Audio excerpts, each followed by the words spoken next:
we are recording on Fuji. Let me get the chair here so I can get myself a bit more comfortable. This should be like a comfy podcast. It's not really a professional setup, but I think we have a decent start right now. All right, let's clap sync. Hey everybody, what is up? It is Stan the Man. Welcome back to another Stan the Man podcast. How are you guys doing today? Hope you guys are doing really well. It is Sunday, the 27th of June, 2021. Like I mentioned before, how are you guys doing? Hope you guys are doing really well. I am currently in a weird time here in Aruba. In fact, we're all in a weird time here in Aruba. The local elections is just over. The local elections just finished with the MEP party or MEP being the winners of this year. Well, same as like 4 fucking years ago. Now, but to be honest, I really don't care about the fucking elections. In fact, okay, that is a bit hypocritical of me to say, because I do care about the elections just a little bit, because this election has been just full of controversy. Usually the elections are supposed to happen a few months from now, but what ended up happening was the coalition governments don't usually last here on Aruba. In fact, they rarely last more than 2 fucking years. The fact that this one lasts at least nearly 4 is a goddamn miracle, but it ended up falling a couple of months back. So they formed the new coalition government, and now they had to basically make the elections happen a little bit earlier, and thus the elections happened about 2 nights ago, with MEP being the winner. And on election night, I have like a new setup, as you can see over here. I have the camera mounted on a gimbal. I got a softbox light over here with a Lytra Pro. After literally months of saving up, I finally was able to get my hands on a Shure SM7B microphone.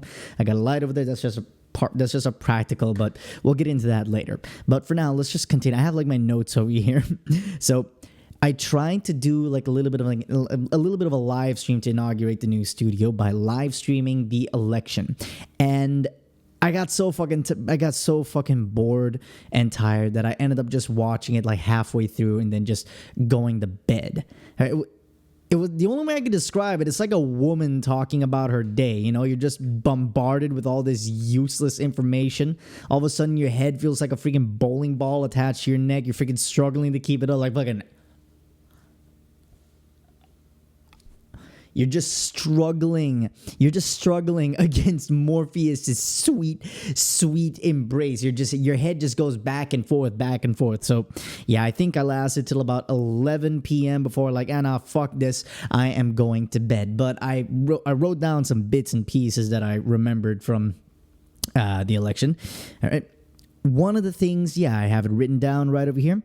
There were more invalid votes, so votes that don't really count as votes, than votes for HTC. Now, for those who don't know, or for those who haven't listened to my podcast in the past, the HTC, Juventud de Cambio, I can't even freaking remember what the acronym stands for, but they are a relatively new political party formed by millennials, people my age, or slightly older or slightly younger.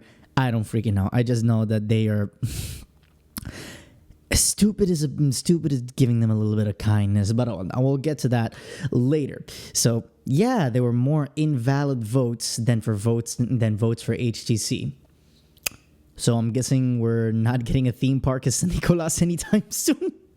Why am I saying that? I have to give it context. I have to take you all the way back to the debates. This became a huge meme on Aruba. During the debates, they were asked, okay, what are their actual plans to revitalize San Nicolas? Now, San Nicolas, it used to be the industrial capital of the island back in the day, with a huge refinery. A little bit of a history lesson here, folks. The Lago refinery was once the largest refinery in the world, and it played a key part in supplying the Allied forces with kerosene and fuel. I think it was white fuel, it was called. Back during the Second World War. It was so important back in the day that even the Nazis attacked it back in the mid-1940s.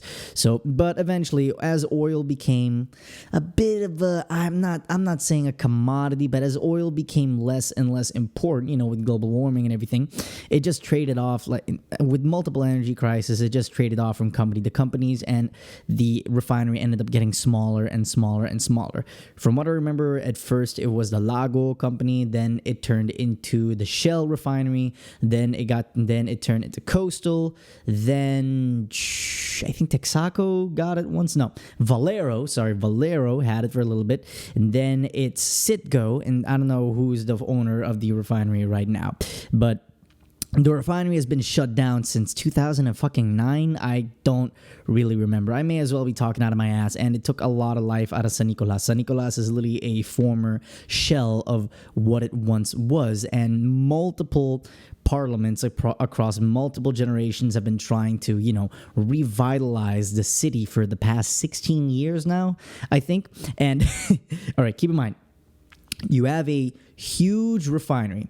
If you're going to ask me, I honestly don't see the point in continuing to invest in oil and continue to invest in oil refining here on Aruba, especially right now with oil prices are continuing to plummet due to, well, multiple governments and multiple countries leaning more towards renewable energy sources. So it makes sense not to go for oil these days, but fucking these guys don't want to listen. In fact, there have been, I don't know how many, like at least over 2,000 people that have been laid off when the refinery closed. Some of them ended up finding like engineering jobs and stuff like that. Some of them are not that professional or they're not good at anything else. So it's hard for them to find jobs anywhere else in any other economy here. Some had to move away from the island. Some are still jobless to this freaking day. So there is a bit of, I wouldn't say urgency. No, there is a sense of urgency to actually get the refinery back up to give these people their jobs back, right? But come on, it's not going to fucking happen overnight. So, all right, you think a refinery like that with all that fucking iron, why not just repurpose the iron, melt it down, sell it as commodities? But fucking no, they want to keep kicking a dead horse. Okay, they keep trying to reinvent the wheel each time, and then you have Gilbert over here, the head of the HTC political party, Juventud Cambio. And he said, yeah, he wants to get rid of the refinery. Okay, I was with him up until there. Then he said he wanted to make an amusement park in San Nicolas, which honestly isn't really that far-fetched. It's not that far-fetched when you think about it, but come the fuck on. We're talking about San Nicolas here, all right? We're talking Chocolate City, Pleasure City, all right? You go over there, you'll find all the mariposas. If you know, for those who know who those people are, okay, you know what the fuck I'm talking. Okay, there are prostitutes over there. The place is just known for prostitutes these freaking days, right? It's like the Campo Alegre of Aruba. And so I'm just trying to figure out how would some kind of Disneyland-esque theme park would work. Okay, imagine this. Okay, bear with me for a second. Bear with me. Let me paint the scene for you. You're a happy father, and now you want to take your beautiful wife and your 3 small children. You want to take your beautiful wife and your 3 small children to the grand opening of Disneyland Aruba by HTC. Anywho, you head on over there. You see your daughter having a good time. You see your wife having a good time. You see your son having a good time. You see your other son that you don't really talk about having a good time. Okay, life is good. Then all of a sudden the daughter says, Mommy, Mommy, Mommy, I want to take a picture with Snow White. Then, all right, you and your beautiful wife, you take the other kids, you prepare to take a picture of your daughter with Snow White. Now, keep in mind, Snow White is also Mariposa from like freaking 15 years ago, who you used to come visit regularly on your lonely nights. $50 an hour, that type of jazz. How awkward do you think that family photo is going to be? How awkward do you think that family photo is going to be? And then all of a sudden, like, oh wow, you look like her, sweetie. How awkward is that car ride going to be back home? The wife suddenly points out that the daughter has Snow White's eyebrows. Anyway, we're plowing ahead. One of the other things that came up was one of the MEP leaders, MEP, said they worked really hard in order to convert a certain neighborhood. I don't know why this got to me, okay? Maybe the way that he said they worked hard to convert the neighborhood just unnerved me slightly. I'm like, all right, that doesn't sound ominous at all. Did you convert them? Okay, this... You know what I think? You want to know what I think? I think they might have used the gridlock traffic to starve them until they were forced to vote. They're like, hey, yo, either you vote for me or your kids are not gonna eat. Like, it is. The traffic during this election season was just insane. Just people constantly campaigning for their favorite political party, all that jazz. Okay, I get it. It's tradition and stuff like that. I never saw the point of it. Okay, like this is where you get like those fucking selfish ass thoughts. Now I remember I was talking to a buddy of mine at work, and like, don't you think COVID killed enough people? And me, like an idiot, said what was on my fucking mind. Have you seen the fucking traffic? Clearly not enough. It clearly hasn't killed enough. These are jokes, people. These are jokes. Another thing that I freaking noticed is, me and my family, we were at Cafeteros, right, which is in Tanki Lane there, near the center of the island, right? And all of a sudden, we see a AVP convoy passing through. And I'm looking through the window, and all of a sudden, there's Mike Amon right there. I think it was Mike Amon. I don't know. It's one of their political leaders, and they're just like standing up in the middle of the Jeep in a traffic jam moving 2 or 3 kilometers an hour. No cover. And then it got me to thinking, okay, back in the day where our liberator Betico Cruz was still around, there was an assassination attempt on him. In the exact same fashion, he was standing in a Jeep and some freaking moron with a gun tried to shoot him. In fact, he actually did get shot, but he survived. And that got me thinking, is that really safe? Like, as a politician, you are a very, I would say, opinions of yourself is like heavily divided amongst the people. Some people really love you. Some people would pull the plug of your life support to charge their phone. So is it really a smart idea to be in that slow moving traffic in a car with no fucking cover whatsoever? I'm just sitting there thinking, what's stopping some kind of freaking maniac with a gun to just run up there and shoot you? It's not like the driver can just plow through the 60, 70 cars in front of him. Like you, the driver, I don't know, whoever the hell's in there with you, they're not gonna have a good time. All right, plowing ahead.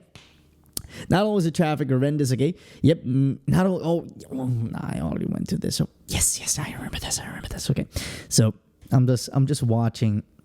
I'm like struggling to watch the election via live stream on Facebook. Right? I'm just freaking struggling to stay awake. So eventually they were like showing one of these freaking election parties. It's what's an election party basically is like friends gather in their more successful friend's house because he has like the big yard, the booze and everything to like watch the election, like some kind of depressing version of a Super Bowl party or some shit. Okay. It's usually an excuse for like the less successful friends to like steal booze from the more successful friends. All right. Don't fucking lie to me. So I'm scanning the background, right?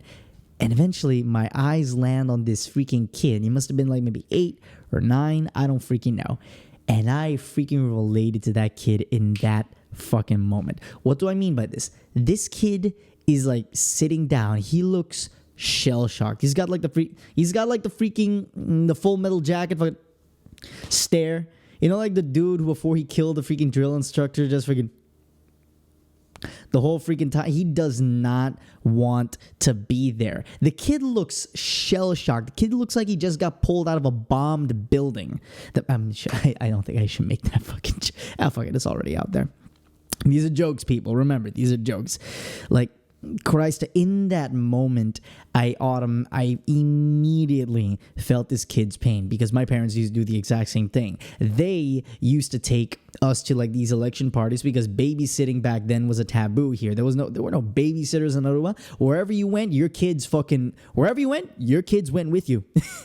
Your kids went with you. And if you didn't go, and if they didn't want to go with you, man, you would catch a fucking Birkenstock flip flop. I'm not talking regular chancletas. I'm talking those Birkenstock flip flops that are about as thick and heavy as tank armor. Getting hit with that shit was like the freaking ass whooping equivalent of being shot with a fucking 50 cal. And my mom, she was accurate with that fucking thing. She would like walk in the room, didn't even have to aim, just whoosh. It would like, I could be across the fucking house and somehow that flip-flop would find its target. And accurately, too. Precisely. Back of the fucking head. Ow, I actually hit myself really hard.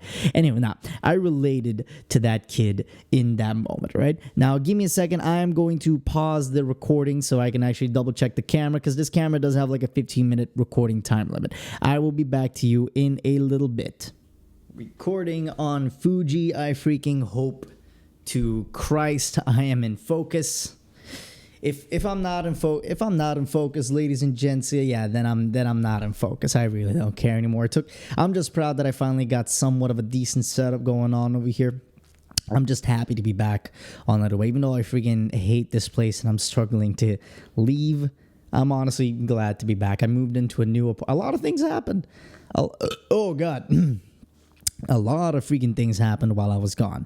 For those who don't know, if you notice like a sudden dip in audio quality in like the last few podcasts, it's because those podcasts are actually recorded on I recorded those podcasts on a headset that connected to my studio headphones. In fact, here's the clip right here. I don't know if the camera is going to be able to see that.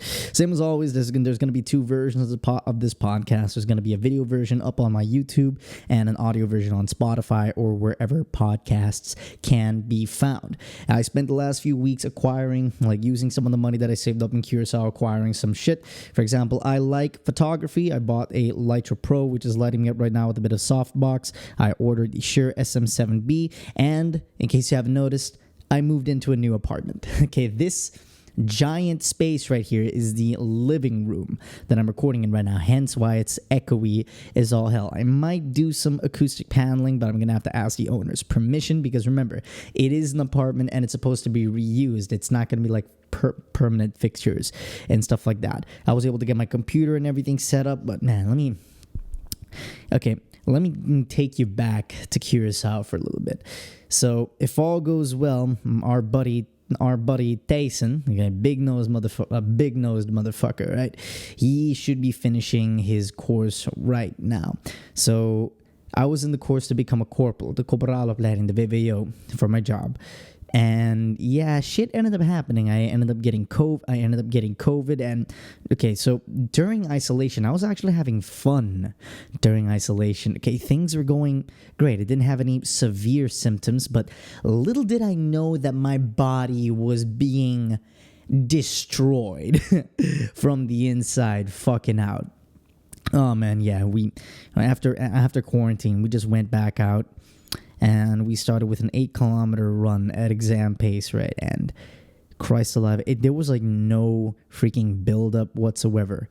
Things were going great, and then all of a sudden, it just felt like I was breathing. I just ran a marathon, and they suddenly forced me to breathe through a straw. And I thought, all right, now we were 2 weeks in quarantine. Maybe it's just going to take a while for our physical endurance to go back up. Flash forward a couple of weeks later, it's time for another field week. Not just any field week, Bivak Patrulla. Now, this field week was supposed to be nearly a week long, 6 days out in the field. Usually I love the field. I really do. I love going out in the field. But I don't know what happened in this one.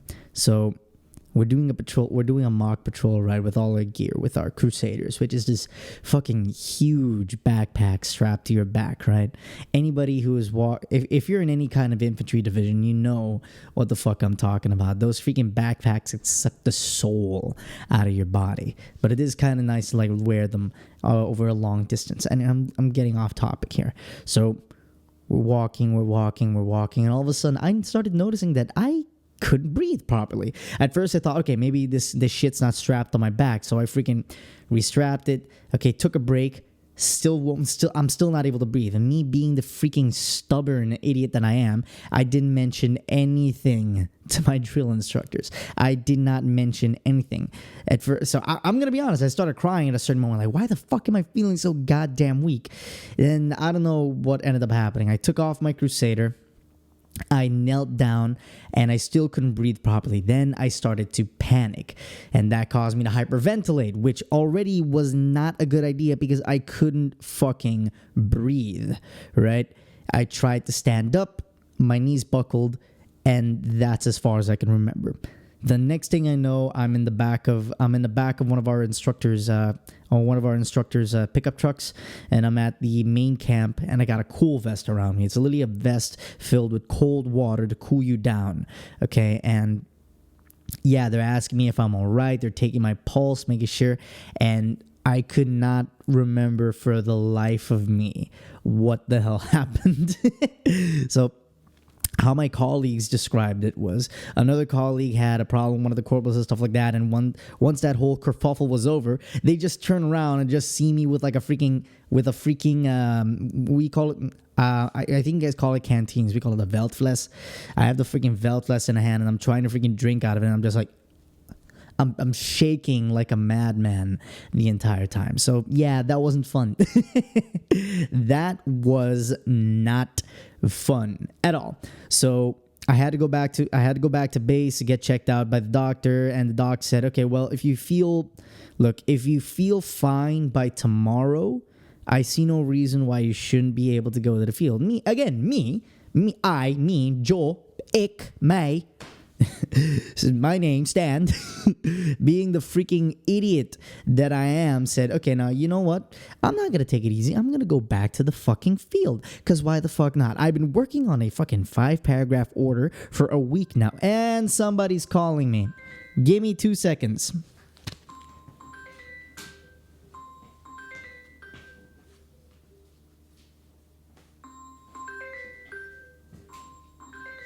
It's my mom.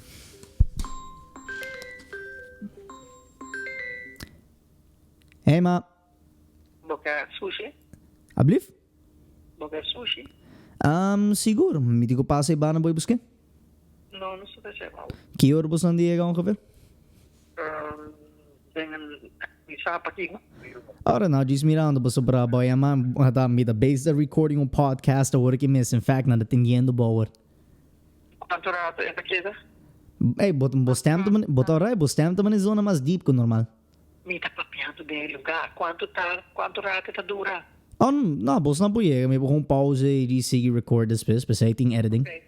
Mas din dalgo Peter não sei mabo não sei. Ara, aqui mané 40 minutos nem seguro mita claro recording turco, so right? No, promedio 40 minutos não stay. Alright, bueno. Bom? Yep, alright, tot zo, ma. Love you, bye. That was my mom. They're ordering sushi and they're wondering if I wanted any. That's possibly like the only good thing about living on a small island is like everything is close to each other. That's basically it. Nah, but anyway, what the fuck was I saying? Yeah, so anyway, I went back to the field anyway, and things were going great. I did my order. We did the recce patrol that was in that order. I was doing runs and everything. I felt fucking fantastic. And then one morning, I wake up and I notice I can't move the right side of my face. Like I try to smile, this side moves, this side could not freaking move. And like, all right, now maybe I just slept on a rock, pinched a nerve or some shit. I'll be better in like a few hours. In fact, I could not have been more. Okay, no, basically, I thought I was fine. And then, say it with me now, everything went wrong.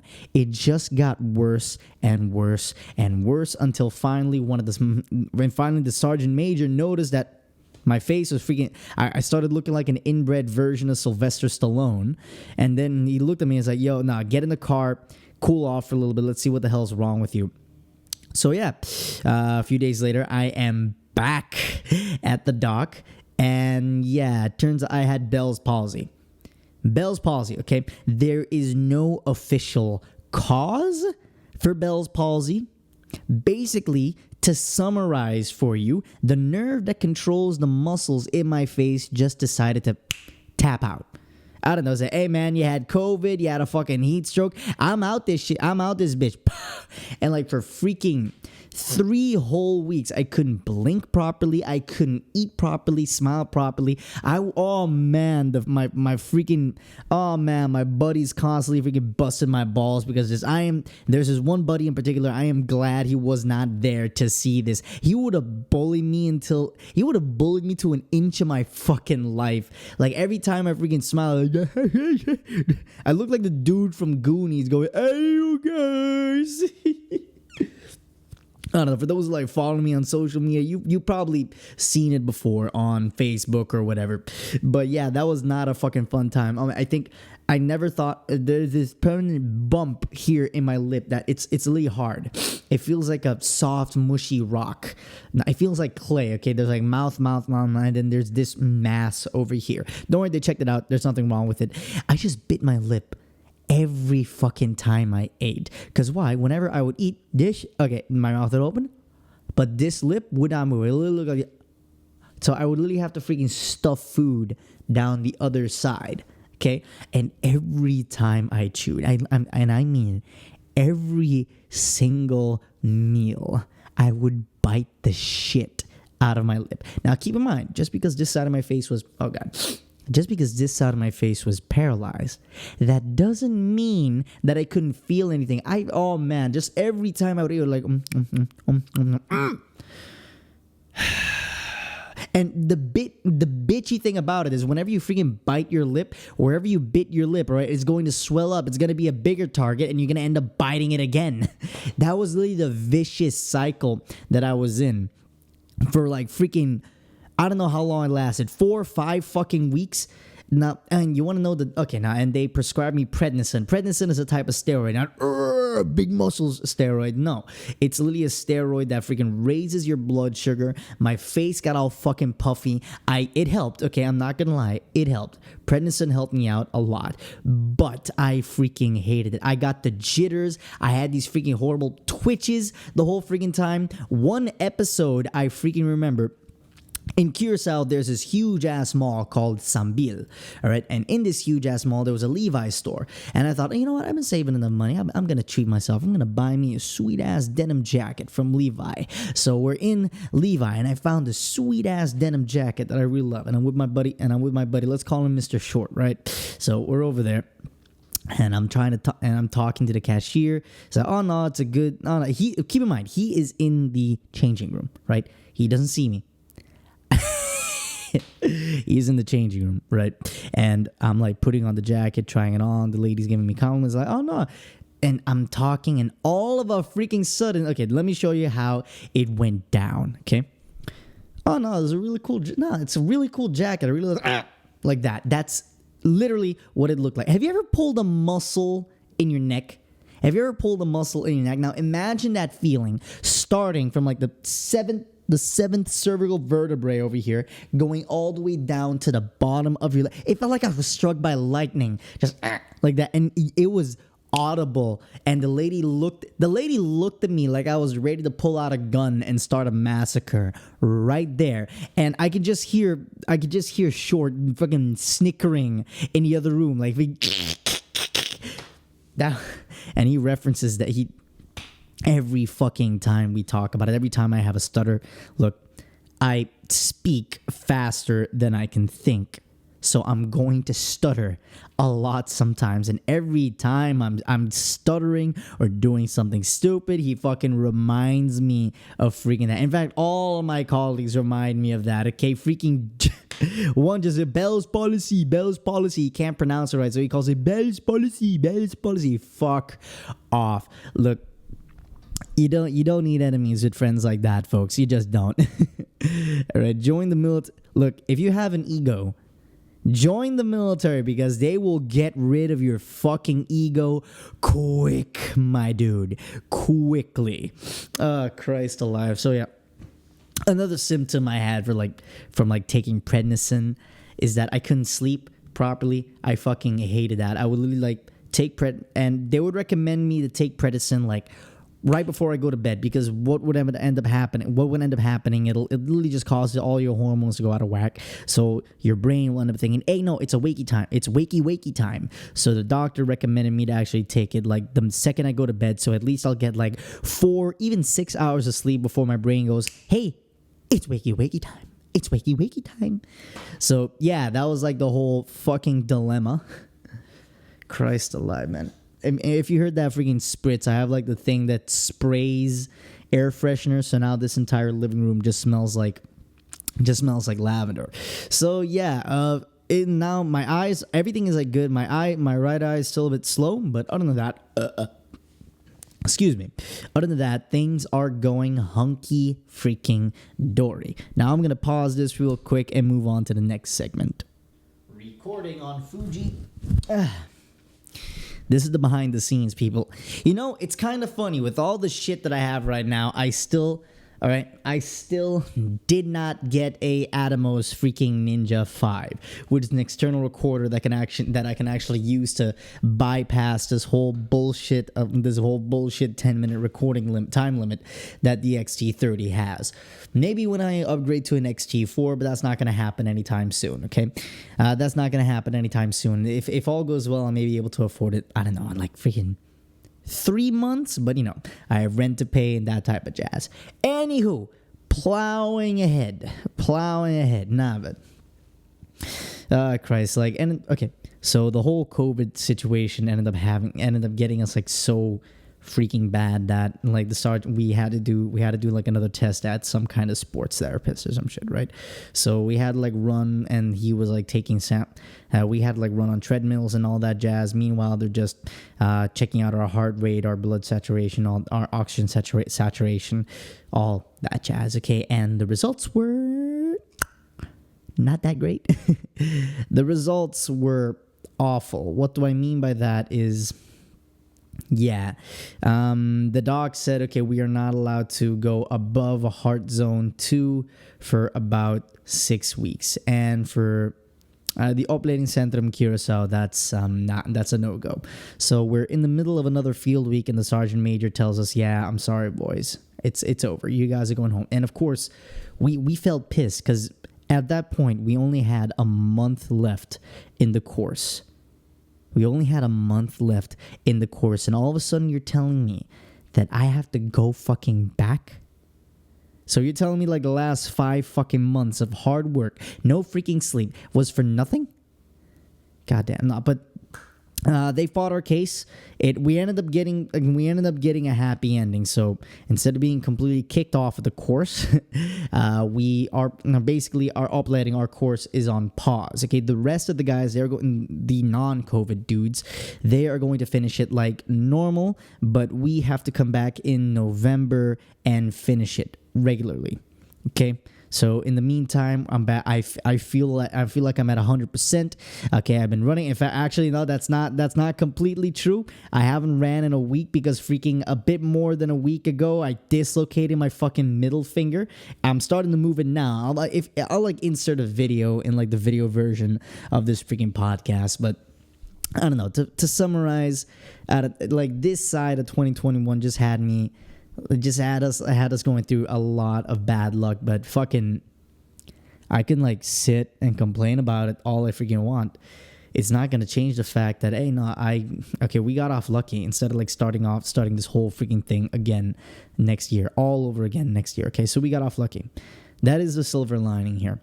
I had COVID. I had a heat stroke. Half my face didn't fucking work. I dislocated my freaking hand. I got kicked out of a course that I was working my ass off to complete. Now, I didn't get kicked off completely. We're going back in November. But still, it kind of sucks that we aren't able to finish like with the rest of our buddies. Again, you know, Sam and Thijs, right? We wanted to finish this fucking thing together. But, hey, shit like that happens. Shit, you gotta let go of like the illusion. We can control certain things, but a lot of things we just cannot control. And I fucking hate it. Oh, man. We all have like that one family member whose only life experience was their divorce because they cheated on their husband. And I don't know, she has like the nerve to come to me and say, maybe this is for a reason. Have you considered the fact that these things just tend to fucking happen? Did you cheat on your husband for a fucking reason? or did you just feel horny one night and he wasn't there? Give me a freaking break. Look, shit tends to fucking happen. You can either let it get to you, or you could just choose to fucking plow ahead. I chose to fucking plow ahead. And I'm really happy where I am right now. I'm not stuck at the door. I'm not stuck at the security detail at base, which is great. I have a fucking normal sleep schedule. Keep in mind, I do have to wake up at like 5:15 every goddamn morning, but it still beats like waking up 4 a.m. one day, then waking up at 2 p.m. the next day, working from 6 p.m. to 6 a.m. the next day, and repeating it the next. Like right now, I have a regular sleep schedule. I fucking enjoy it. I have a bigger apartment that's cheaper than my last apartment, and I live like right there now. I don't live I don't live freaking half an hour away from work anymore. I can literally step outside and jog to work and make it there in less than 10 minutes if I walk if I run a 5 kilometer pace, a 5 minute pace. So yeah, things are looking up for a little bit, and you gotta pay attention to these small things, man. Like, you really do. I've seen plenty of people complaining about, oh no, 2020 hasn't been their year. 2021 hasn't been their year. Look, I fucking get it, but you got to keep on fucking going, man. 2021 hasn't been anyone's year. Like, it's been a freaking shit show. We finally, I'm still waiting for my freaking vaccination. I'm still waiting for my freaking vaccination appointment. I'm still waiting on you, DBG. But I think I should call them. Maybe the app's faulty. Now, maybe I should call them. Yeah. I mean, I shouldn't like call them out because everybody else is getting vaccinated except for me. And maybe because that's just my own fucking fault, I should fucking call them and get this shit over with. But yeah.